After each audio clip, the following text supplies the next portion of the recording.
You're listening to BizQuik. This is where Julie and Corey provide quick and useful information to small business owners. BizQuik is the podcast where small business owners get to showcase their businesses and receive expert advice and guidance in areas many entrepreneurs struggle with. And you, the listener, get solutions, tips, and tricks on real-world topics that many small business owners face. Julie and Corey are the experts small businesses hire when they need solutions.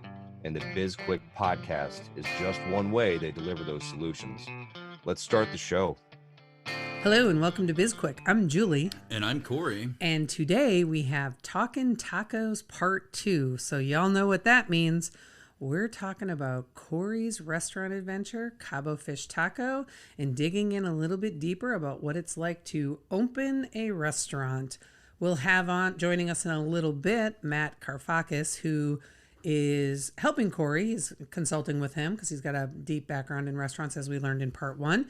If you haven't listened to Part 1 yet, we highly encourage you to go listen to it. But today we're digging into hiring because it is such an interesting topic right now for so many small business owners, and especially people in the service industry. So, Corey, thanks for letting us dig into this topic again today. I thought you were going to say thanks for joining. You're welcome. You always join, Yes. so no. But I think this will be a really good discussion because you and Matt are doing some very interesting things that are pretty non-traditional and are kind of exciting in terms of how you're going to be recruiting talent for the restaurant. Sure. And, well, I don't know. The way you said sure tells me that I got that wrong. Well, I think we're more aimed at retaining talent right now than we are recruiting talent, which in turn will help recruit talent. It's kind of like a chicken and egg thing. Mm-hmm. So, for us, and, we can save a lot of this for when Matt gets on, but I'll just drop this in there. Like when you're opening up a restaurant, when you're the new kid in town, the new restaurant, the new space, whatever, you're always going to have a bunch of people who are interested in coming over to the new restaurant because there's for every reason. It could be they are, they believe there's an opportunity there and they're stuck. They're just bored with their current job. They can't find a job elsewhere, et cetera, et cetera. So there's a lot of reasons why new restaurants get an influx, get a pretty decent amount of interest for employment. The trick for us is going to be weeding out or selecting the best employees out of the group and selecting the best employees out of the group and then retaining them. And that's what we've been kind of working on the past couple of weeks is, as everybody knows, that SB Pace is consulting Cabo Fish Taco in terms of like doing everything that we say that we advise clients to do so that I can't cut quarters and slack off and do this the way that the way that a lot of small business owners would open up their business is figured out on the fly. Yes. It's been an interesting experience because we're both sort of trying to figure out where the line is for either one of us to cross in terms of giving guidance or pushing. And with respect to, this is how you should do things or we recommend. And it's interesting because, you've got that deep background in restaurants. I don't, but I have a pretty successful track record in building high performing teams. And so a comment that we hear frequently when we're having conversations about hiring is that's not how it works in the restaurant industry, which I have no rebuttal for, right? So trying to figure out how do I give you the best guidance possible without, trying to just bulldoze over the fact that maybe it's not even realistic for your industry. Because I really think that best practices for hiring are kind of industry agnostic. You do not. Well, and I think that, and with a lot of what we need to do and when we're talking with customers, and one of the things that we always talk with customers, clients, when we talk with clients or just anybody in any industry is that the skills that we have, it's almost better to not bring in that industry expert because you want that outside opinion. You want a fresh set of eyes on what you're doing, and building a highly effective team should be and can be independent, completely agnostic of the industry. Yeah. It's just that the approach that you have in your head doesn't fit with what, and I don't believe it fits with what would work in the restaurant industry. Not that once we get there, it's like we've had, because you and I have debated often about like recruiting for other industries and stuff like that. And you're like, oh, well, and I'm like, well, there's just, it's different because you're dealing with a different pool of people. The people who are interested in working in construction or restaurants or an office job, they're all very different. So you have to approach it a little bit differently.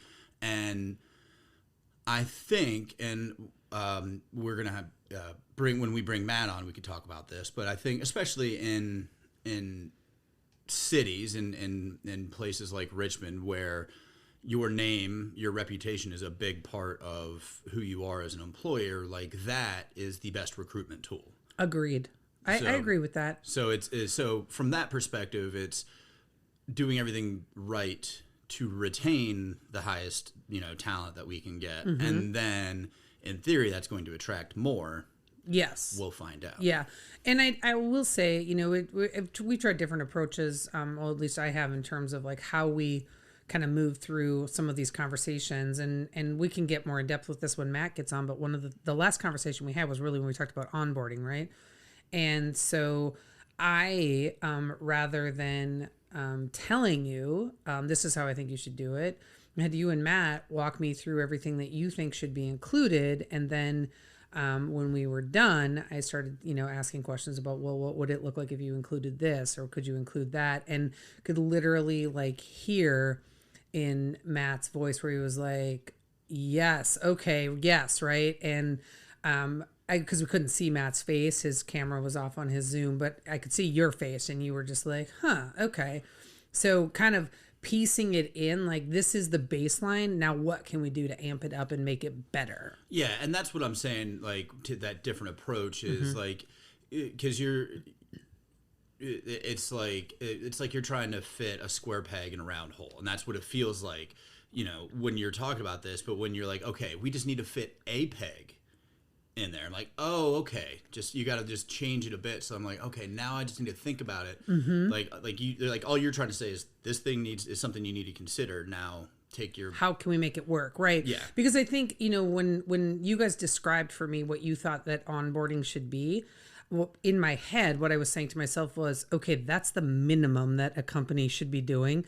So now how can we take that and then take it to the very next level, take it to the next level? So it's been an interesting experience, and I can't wait to bring Matt on and talk to him more about the hiring as well and dig in deeper. I don't know how many secrets we're going to give away though, because you want to maybe keep some of this stuff for yourself so you get all the best talent, but we'll figure that out along the way. There's no such thing as secrets in the restaurant industry. All right, well, let's take a quick break and we'll bring Matt on. Hey everyone, if you're like most entrepreneurs out there, time is not something you ever seem to have enough of. We get it. There are a million things that need your attention both in business and in your personal life. That's why we created Time Bomb. This is a self-paced course designed to help you determine what your time is worth and where you should be spending those precious hours every day. Right now, we have an option to buy the bundle, which also includes products designed to help you become more efficient with your time. It's a $70 deal you're getting for only an additional $30. Head on over to sbpace.com to learn more. Time Bomb. Take control of your calendar, gain control of your life.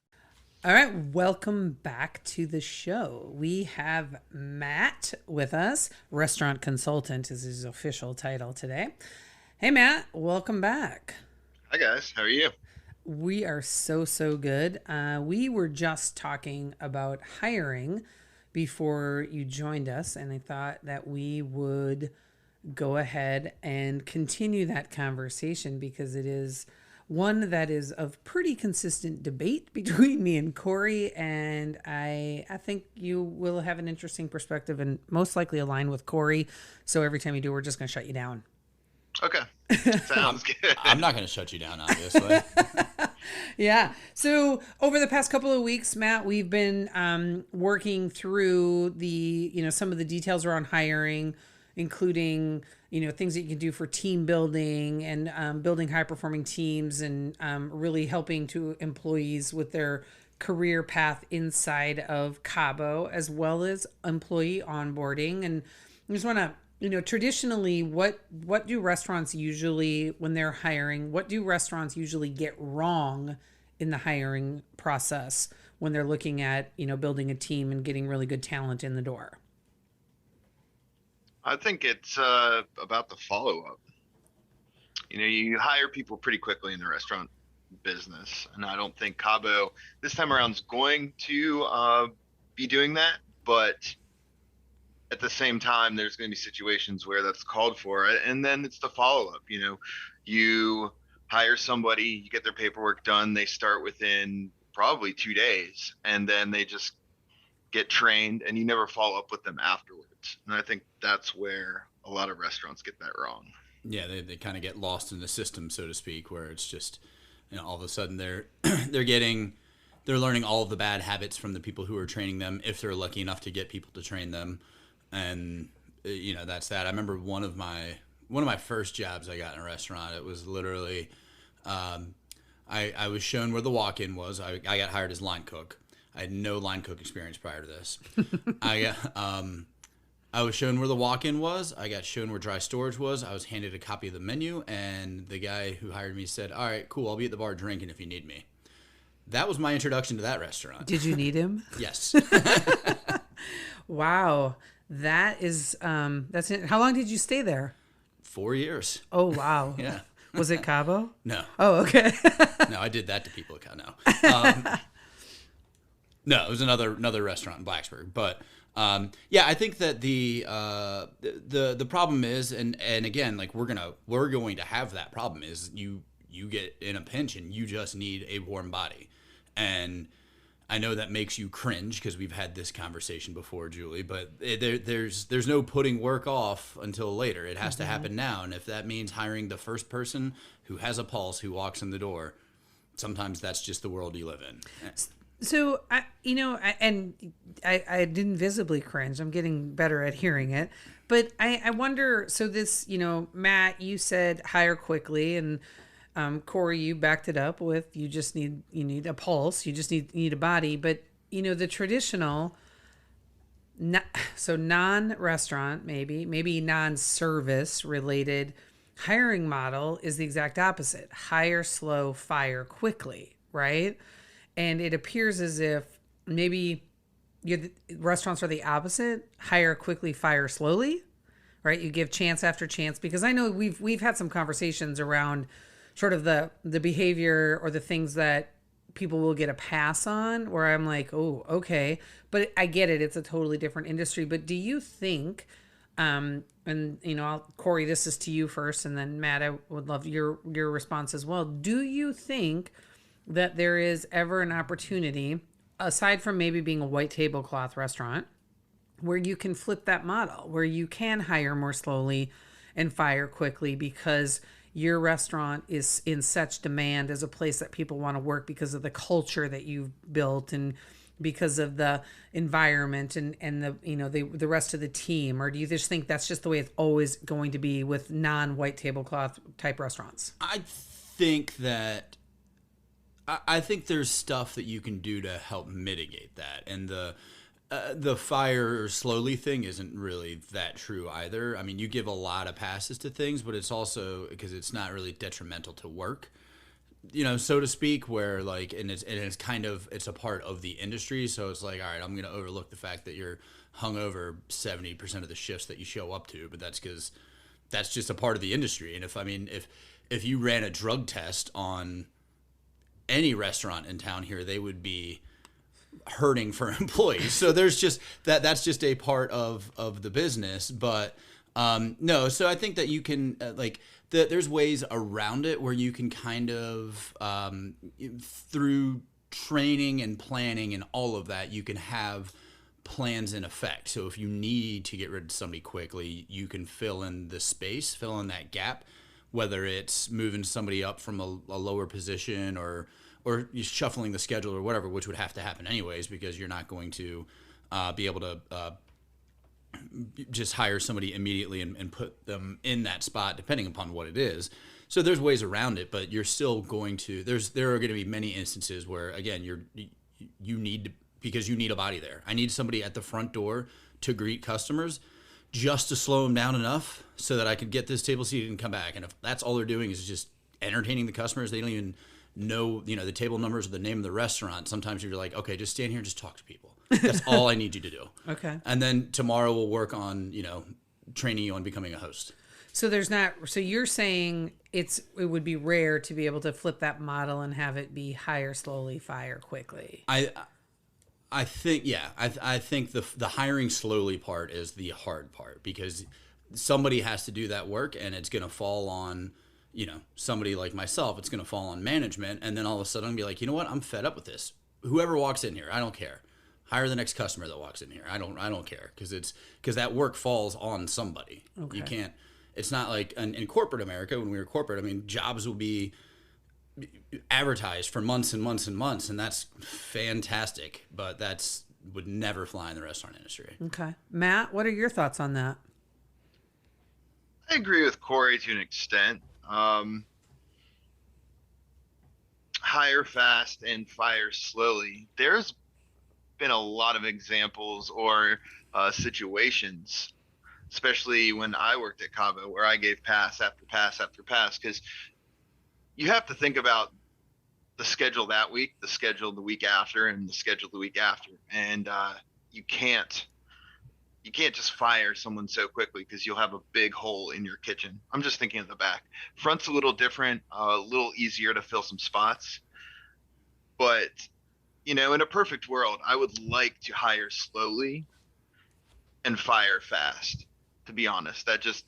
That model would work excellent in any restaurant if we were in a perfect world. Well, we're never going to be in a perfect world, and we've got actually a even a little bit bigger of a situation. I'm just going to call it a situation. I think we've all seen over the past 15 months that I'll just call them government handouts and subsidies have done a lot to really hurt service-related industries from being able to find help. So let's talk a little bit about that, because we don't really know when Cabo opens, when we're targeting a November open. So let's just pretend that that's best case scenario, and the business is opening in November.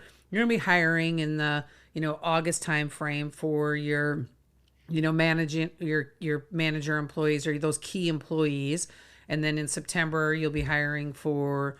September and October, you'll be hiring for, the staff type roles. What type of consideration are you giving to the climate of finding workers, and how are you going to be different and stand out so that you can bring people in the door to work for you? I think that, like I said at the beginning, just by the nature of being the new restaurant in town, we're going to get a lot of interest, and we're going to bring with us a name that people recognize, so that's going to be helpful. And for Cabo, the big thing is just going to be retaining those employees, and so having that positive culture, making sure everybody's getting properly compensated, and there's all of that stuff that makes it an ideal place to work for. That is the best tool that you can use to recruit more people, because everybody's gonna want to work there. Now, whether or not the labor pool exists is going to be a whole other thing, and I would love to get Matt's opinion on this, since he's works with restaurants, as for the food distributor he works for. But everybody who I've talked to has said that, even it's nothing to do with pay. It's the people just aren't there. Like, the people who would be your ideal candidate for any role, whatever role it is in a restaurant, they're just not interested in working in restaurants anymore. Like, after the whole pandemic and the uncertainty that came with income, et cetera, and then, not to mention every place that did open back up, not every place, but a lot of places, you hear about how poorly the staff's getting treated by customers because they're understaffed. And it's like, look, like, this person actually decided to come back to work, and now you're just shitting on them because the place is understaffed, and you fully know well it's understaffed. But, why would anybody want to go to work to get yelled at? I know it happens to me every day. Exactly. But like, from what I can tell, it's just the labor pool for restaurants is not there. Okay. All right, Matt, what are your thoughts on that? I think the labor pool is going to come back, maybe not as strong as it was once all the benefits end at the beginning of September, I think it is for Virginia. But at the same time, Corey mentioned paying competitively. You know, we are going to be looking at the market here, looking at what everybody else is paying, and seeing how we can either compete or offer something a little bit better. And in terms of that, I mean, maybe better onboarding, better follow up, and investing in the people who are investing their time working for us. I love that. I think there's, there so frequently we tend to think or make the assumption that pay is the only thing that people care about. And in many instances, it's not even, in the top 2 or 3 things that they care about, right? Culture is really important. Enjoying what you're doing, the opportunity for advancement and for learning things, knowing that you belong to something bigger, a community or a movement, those things are really important for people as well. And I don't know, so I'm going to ask if that. I know in corporate America that translates, and I know when you're looking at a lot of like small businesses, that translates for hiring. People want to learn, they want to be appreciated, they want to have the opportunity for advancement. Is that true for people that are looking for and taking jobs in the restaurant industry? There are definitely some people who are interested in that, and that's one thing that I do want to offer when it comes to Cabo, because I don't want just one, I want a dozen. And so for people who want to stay in the industry, there's going to be room for growth. There's definitely going to be that culture aspect, just making sure that it's an environment that everybody wants to, like you're happy to go to work. It's something you kind of look forward to, or one of those things where people, like, when they get their corporate America job or whatever, they're like, well, can I still work on weekends or stuff? Because they enjoy it, and it's like there's the camaraderie there and all that. So there's some of that, but you're also dealing with a lot of people who just, I mean, they're doing this because they just need they need the paycheck, and they've got other interests, and the flexibility of a restaurant schedule makes it easy to do a lot of other things in your life, because you're working. You like weekends are an opportunity to work, so you could have Mondays and Tuesdays off or whatever it is, and you can have multiple jobs, et cetera, et cetera. Like if you're trying to start your own side hustle, I say you get to have more than one job, but but like if like for, let's say if you're an artist of some sort, where it's like not exactly something that's paying the bills, but this can allow you that time. So it depends, but yeah, and I think that just that personal development's a whole other thing that I want to be a part of, or like have the restaurant like offer some sort of personal development, so that people feel like they're not just stuck in some crappy dead end, kitchen job, waiting job. Yeah, I know one of the things that we've talked about, the three of us, is that helping the people in the employees write better resumes, right? So knowing that they're probably not going to stay at Cabo for the rest of their lives, but that doesn't mean that you can't offer them value in terms of helping them have better resumes or up-leveling their skills, so that when they leave Cabo, they get a better job someplace else, regardless of the industry that it's in. And so you're looking at not just, what this employee can do for Cabo in the short or the long term, but what you can do for them in terms of helping their career. And then that really builds a sense of loyalty where, first off, they're probably going to be lifelong customers. Second off, if they ever know anybody who's looking for a job, they're going to be like, hey, you're going to want to go work at Cabo. And they may, if you are ever in that pinch where you had to fire fast and you really needed somebody, maybe you could give that person a call and be like, look, I know you're not here anymore, but is there any chance you could come in and help us out for a couple of days or whatever, right? So it opens up a whole bunch of opportunities beyond just what's right in front of your face. I agree. Excellent. Matt, do you also agree with me? I do. So what are some of the things, Matt, that when it comes to either your hiring process, the hiring process for Cabo, or the onboarding process that we've sort of started to work through that you think is going to help Cabo to stand out? Well, I think we talked about the idea that when we hire someone, if it doesn't have to be within them starting within the next 48 hours, to have them come in and eat a meal. So then everybody knows in the restaurant that this person is going to be new and coming on, and they also get the added benefit of seeing how service works from the customer's perspective. I think that was one of the really good ideas that we had, along with I think an onboarding package.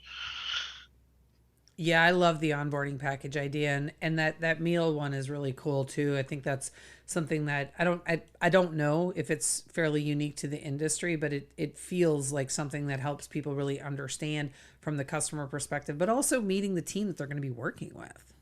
Yeah, I like that idea when y'all were talking about that the other night, of having them come in and then let everybody know, hey, that person sitting at the end of the bar there is so and so, that they start in 2 days. Go say hello, etc. Because I mean, regardless, your first day at any job is kind of weird and lonely. So It is. It'd be nice to have some people who you can at least you at least know their name. Yes, exactly. How about you, Corey? What are some other things that you like from the onboarding or hiring perspective that we've talked about? I mean, I don't know if there's anything else that's really stood out that we haven't mentioned already. Like, Okay. I like I like the package. I like the, having that kind of get to know you thing. I mean, I want to make sure that we have a good training program for our trainers, so that it's like when I was saying, you get lost in the system. It does not. You walk in, you're like, hey, you need to look for Matt, and they go find Matt, and Matt's like, oh, okay, you need to go to this person, and then they're like, you need to go to this, and then next thing you know, they're just like sitting next to whoever it is in the dish pit, just watching somebody wash dishes because nobody wants to deal with them. You know? So just like having a good training program for the trainers, I think, is something that needs to be considered. Very important. And we we walked through a lot of different ideas too for team building and for career development that I think are pretty unique and really fun, right? So you're going to have this environment that people are going to want to be a part of, this culture that's going to stand out. And I think that's exciting. And to make that as part of the, job descriptions and part of that interview process. And you're also going to be doing some unique things in terms of when you're interviewing candidates that maybe aren't quite ready to come and work for Cabo yet, or that aren't selected because they don't quite have those skills. That you're going to be doing some unique things from that perspective as well. Yeah, and the follow up and all of that. I mean, anybody who's ever been on a job hunt knows how brutal it is when you think you might get a call back or you don't, whatever. Just being transparent, honest, and just saying that, because I've thought a lot about that since that last call that we had when we were talking about when do you tell somebody whether or not they got the job. And I mean, unless there's like, I have to debate between 2 or 3 people and I can't make a decision there, that's obviously the exception to that rule. But if you know right away, you're like, this guy is not going to be a good fit, just to be like, hey, look, you're not a good fit and I'm not going to waste your time or mine. Right. And then also giving some tips. I mean, do it in a nice way, to be like, in the future, here's some things that you could probably do better, or you're just not a good fit for us right now, but I can keep, hold on to your number and give you a call if we find a position that works for you. Yeah, exactly. So I like that. And I think because so many, we have moved into a world that is so fast paced that, like, in many instances, courtesy has just gone out the window, right? So it's like, you not only do you not get a call back to say like, no, we didn't select you, you don't even get an email, right? You just get nothing. You're like basically ghosted by employers now. And even for as many people, like, there are so many companies looking for people, they still don't quite handle that correctly in terms of how they could really turn the tables in their favor for how they're treating candidates when they're walking in the door. Sure. Right. Yeah, that's why I won't ever eat at Chipotle again. Why? What did they do to you? Because they didn't hire you? Yeah. No. Yeah.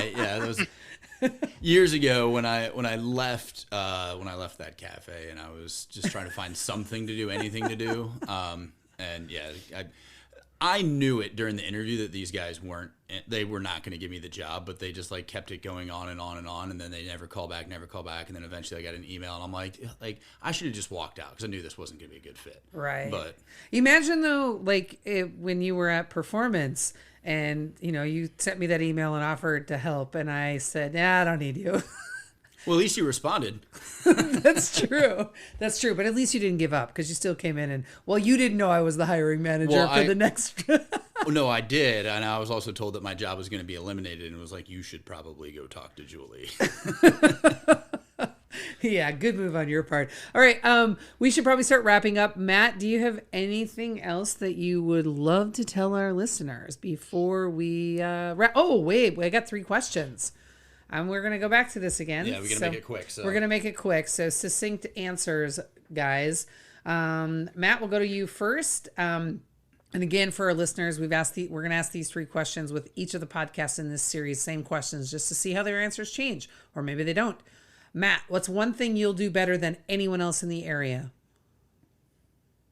Still source food for the restaurant. Excellent. Corey, how about you? One thing that you'll do better than anyone else? I think it's going to be building that culture. All right. I think that's going to be a good one for you guys. All right, Corey, I'm going to you first this time. What makes you nervous about opening a restaurant?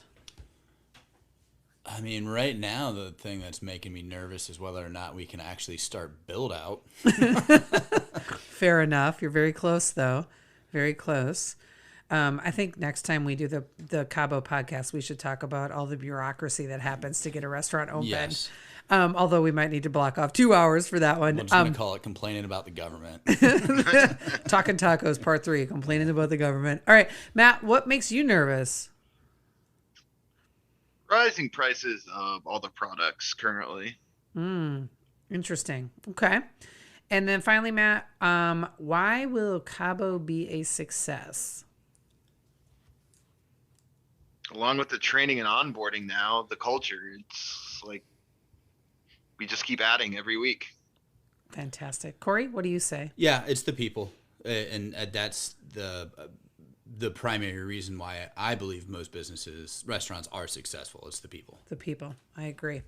All right. Well, we are going to wrap up. I want to thank both of you for coming on and chatting with us about Cabo. Talking Tacos Part 2, I feel like has been a wild success. And I really hope that all of our listeners enjoy it as well. So thanks to both of you. And I don't know what we're going to put in the show notes, but it's going to be interesting. So your guess is going to be as good as mine.